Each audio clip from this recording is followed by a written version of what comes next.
Hello everyone, welcome back to a new video. आज के इस वीडियो में हम ऐसे टॉपिक के ऊपर बात करने वाले हैं जिसका हर स्टूडेंट को सामना करना पड़ता है, एसिंग बोर्ड एग्जाम। चाहे आप हाई स्कूल में हो या कॉलेज में हो, this strategy will help you to secure 90% in your board examination. So I am Hrithik Singh and let's get started. इस वीडियो को हमने 5 की पॉइंट्स में डिवाइड किया है। So now let's talk about the first key point. सबसे पहला हमारा point है एनसीईआरटी। ये आपके सिलेबस का फाउंडेशन है। जो क्वेश्चन बोर्ड एग्जाम में आते हैं वो एनसीईआरटी के बेस पर ही आते हैं। अगर आपको एग्जाम में बेहतर करना है तो एनसीईआरटी को अपना फ्रेंड बनाना होगा। इसके हर एक चैप्टर को, हर एक कॉन्सेप्ट को आपको अच्छे से क्लियर करना होगा। सो आवर सेकंड की पॉइंट इज कॉपी राइटिंग। देखिए, इस पॉइंट को आप अच्छे से समझिए। एग्जामिनर के पास इतना टाइम नहीं होता कि वो आपकी कॉपी को एक एक पॉइंट को अच्छे से चेक कर सके। सो नो मैटर आपने कितने अच्छे से अपने कॉपी को लिखा है, तो आपको अपने कॉपी को इंटरेस्टिंग बनाना होगा ताकि एग्जामिनर आपके कॉपी पर रुक सके। इसके ऊपर मैंने एक कंप्लीट वीडियो बना दिया है जिसमें मैंने बताया कि आप कॉपी राइटिंग कैसे इंटरेस्टिंग बना सकते हैं, आप किन किन टिप्स का उपयोग करके अपनी कॉपी को बेहतर तरीके से सजा सकते हैं। आपको व्हाट्सएप ग्रुप में इसका लिंक मिल जाएगा, तो डिस्क्रिप्शन में व्हाट्सएप ग्रुप का लिंक है, आप वहां से जाके वीडियो को देख सकते हैं। सो आवर थर्ड की point is choose your topic. देखिए, एग्जाम की तैयारी में ये इंपॉर्टेंट नहीं होता है कि आप किस टॉपिक को पढ़ रहे हैं, बल्कि ये इंपॉर्टेंट होता है कि आप किस टॉपिक को छोड़ रहे हैं। बिकॉज आपका अगर एग्जाम नजदीक है तो आपके पास लिमिटेड टाइम है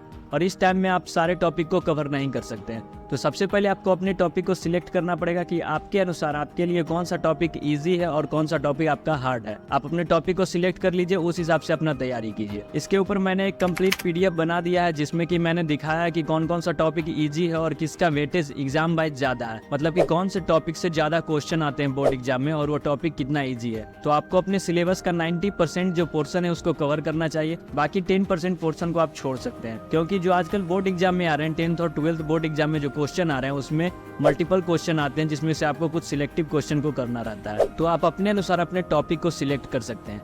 इसके ऊपर मैंने एक पूरा कंप्लीट पीडीएफ बना दिया है जिसका कि लिंक जो है आपको व्हाट्सएप ग्रुप में मिल जाएगा, या फिर आप इस वीडियो को अपने फ्रेंड्स के पास शेयर करिएगा, उसका स्क्रीनशॉट लेके हमारे व्हाट्सएप टीम के पास भेज दीजिएगा, वहां से आपको पीडीएफ दे दिया जाएगा। इस पीडीएफ में यह बताया गया कि कौन कौन सा टॉपिक आपके बोर्ड एग्जाम के लिए ईजी है और किसका जो वेटेज है आपके बोर्ड एग्जाम में ज्यादा आता है, यानी कि किस टॉपिक से जो है ज्यादा क्वेश्चंस आपके बोर्ड एग्जाम्स में आते हैं। Our fourth important point is previous year paper. जितना भी ऊपर मैंने की पॉइंट बोला उसमें सबसे ज्यादा इंपॉर्टेंट है आपका प्रीवियस ईयर पेपर, क्योंकि प्रीवियस ईयर पेपर से ही आपके बोर्ड एग्जाम का पैटर्न मालूम चलता है कि आपके बोर्ड एग्जाम में किस प्रकार का पेपर आ रहा है। तो प्रीवियस ईयर पेपर आपके लिए मस्ट है, इसको आप जरूर से जरूर सॉल्व करिएगा। अगर आप इस साल बोर्ड एग्जाम की तैयारी कर रहे हैं तो आप अभी से पिछले 10 साल के प्रीवियस ईयर पेपर को उठा के इसको सॉल्व कर सकते हैं। तो प्रीवियस ईयर बहुत ही इंपॉर्टेंट पॉइंट है, इसको बिल्कुल भी स्किप नहीं करिएगा। प्रीवियस ईयर को 100% सॉल्व करके जाइएगा और प्रीवियस ईयर को रटने का कोशिश नहीं करिएगा, इसको समझने का कोशिश करिएगा। जो भी एनसीईआरटी में आपने जितने भी कॉन्सेप्ट पढ़े हैं, टॉपिक पढ़े हैं, उसको मैच करिएगा प्रीवियस ईयर से कि किस टाइप के क्वेश्चन जो है आ रहे हैं। उसके बाद our fifth important point is time management. आप इस बात को अच्छे से समझिए कि आपका बोर्ड एग्जाम में जो टाइम होता है क्वेश्चन सॉल्व करने का वो लिमिटेड होता है। जब आप घर में किसी क्वेश्चन को सॉल्व करते हैं तो आपके पास अनलिमिटेड टाइम है, आप जितना मर्जी उतना टाइम तक किसी क्वेश्चन को सॉल्व करते हैं। लेकिन जब आप बोर्ड एग्जाम में किसी क्वेश्चन को सॉल्व करते हैं तो आपके पास लिमिटेड टाइम है। जो most of the board exam का अप्रोक्स टाइम है वो 3 आवर का रहता है। 3 घंटा के अंदर आपको सारे क्वेश्चन को बनाना रहता है।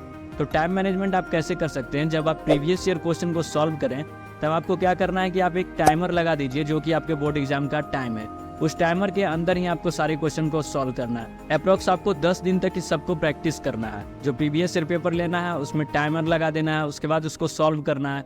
जितने भी प्रीवियस ईयर पेपर है सभी में आपको ऐसे करना है। या फिर अगर आप किसी वेबसाइट पर जाते हैं, कहीं पर जाके आपको अपने जो बोर्ड एग्जाम है उसका मॉक पेपर डाउनलोड कर लेना है। उसके बाद फिर मॉक को आपको देना है। बिहार बोर्ड में सैंपल पेपर के नाम से भी ये जाना जाता है। तो सैंपल पेपर जब भी आता है उसको डाउनलोड कर लीजिए, उसके बाद उसमें टाइमर लगाइए। टाइमर लगाने के बाद फिर उस क्वेश्चन को सॉल्व करिए, तो आपका टाइमिंग जो है बन जाएगा क्वेश्चन सॉल्व करने का। तो आपके पास ये 5 स्ट्रेटजी है to secure 90% in your exam. अगर आपको ये वीडियो पसंद आया then give this video a thumbs up and share with your fellow friends. Subscribe for more valuable content and remember, success is a journey, not a destination. Best of luck for your board examination.